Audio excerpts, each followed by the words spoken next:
Let's bring in somebody who knows a lot about the legal system. He's a lawyer. He's a Republican senator from the great state of Louisiana, John Kennedy, a member of the Senate Judiciary Committee. Senator, good morning to you. Good morning. I know that a lot of people are suggesting that this is politically motivated, but at its very core, there's a problem, and that is the statute of limitations on this ran out after 2 years. 5 years if it's felony, and this is way past that. Well, for what it's worth, Steve, here's the way I see it. America's institutions should not be or be perceived to be political. Look at the damage that former FBI Director Comey did to the FBI. Mm-hmm.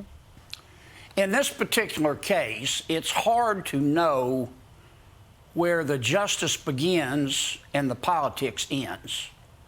The Manhattan District Attorney, Mr. Bragg, we're not exactly talking about Oliver Wendell Scalia here. He's not a neutral arbiter. He's more of an activist than an impartial prosecutor. He believes cops are a bigger problem than criminals. He refuses to prosecute many crimes. He's the one who tried to prosecute Mr. Jose Alba, the bodega proprietor, when he had to stab a robber to save his own life. And I don't know what Mr. Bragg has as evidence. Maybe he has the complete goods, but he can do a lot of damage here to a very important institution if he's not careful. And I would say the same thing if President Trump were a Democrat or if the shoe were on the other foot. What do you look at the other cases? Do you look at them as bigger threats to the Trump team? Because what's happening in Atlanta, they're going to prosecute. What's happening in the Mar-a-Lago investigation, the January 6th. Do you look at all those and think they also are political, or do you see more substance in them? Well, here's what I think. I think prosecutors ought to keep their mouths shut. I think prosecutors ought to let the facts and the evidence do the talking. Right. I don't think prosecutors ought to be politicians. I don't want to have to worry if I'm accused of a crime, whether the prosecutor's a Republican or a Democrat or a crypto socialist like Mr. Bragg. That's not the way our system is supposed to work.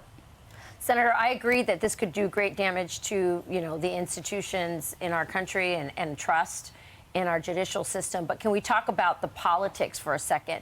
Do you see, Sure. If this happens, if Donald Trump has a mugshot and is fingerprinted, and he's fingerprinted, does this hurt Donald Trump, or does it rally support? Because Elon Musk, even the Babylon Bee had an interesting tweet Lindsey saying, Graham. yeah, they all said this is going to help Donald Trump. I don't know. I can't predict the future, so I'm going to have to wait on it like everybody else. I've said this about the presidential race. My prediction is the experts will be wrong. The people that hate President Trump will probably applaud. The people that just love President Trump will probably get angry. But those who look at the larger issue, allowing American institutions to appear to be politicized, whether they are or not, undermines our judicial system, which is one of the reasons, and our judicial system is one of the reasons America became the most extraordinary country in all of human history. Yeah. It's why so many others want to come here and so many business people want to invest here. Senator, you turn your sorry, go ahead. I just wanted to ask one tiny little question to wrap this up, and that is, after he announced on Truth Social that he supposes he's going to be arrested tomorrow, Donald Trump said people should protest. Ken McCarthy came out and said, don't protest. Where do you come down on this? Well, in America, you're free to protest. Yeah. You're not really free if you can't express yourself, but do it peacefully.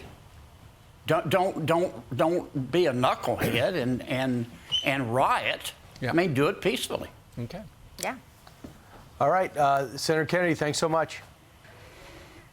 You bet. Oh, wait, but actually, we do have some one more question for you. We know at this hour President Xi is meeting with Vladimir Putin to reaffirm their relationships. It'll be the 40th time they are meeting. What's at stake here? Because he's going to call Zelensky later on in the week. Xi and from China and Putin are two hard men. They're not friends, they're collaborators. Each would unplug the life support of the other to recharge his cell phone if he thought it was in his best interest. Here's what I think Putin's saying to Xi. He's saying, Xi, I'm getting my rear end kicked here. Send me some weapons. And Xi is saying, Putin, I believed you. You said you'd roll through Ukraine like thunder on a summer night. You're getting your butt kicked. If I give you weapons, you better get in a position to settle this war. Because it's not just hurting Russia, it's hurting my reputation here in China and abroad. And that's what I think is going on. And we've had to drag President Biden kicking and screaming into doing the right thing. But so far, I think it has paid dividends. Well, they are meeting right now. Senator, thank you very much for joining us on this Monday. You bet. Have a good week. I'm Steve Ducey. I'm Brian Kilmeade. And I'm Ainsley Earhart. And click here to subscribe to the Fox News YouTube page to catch our hottest interviews and most compelling analysis.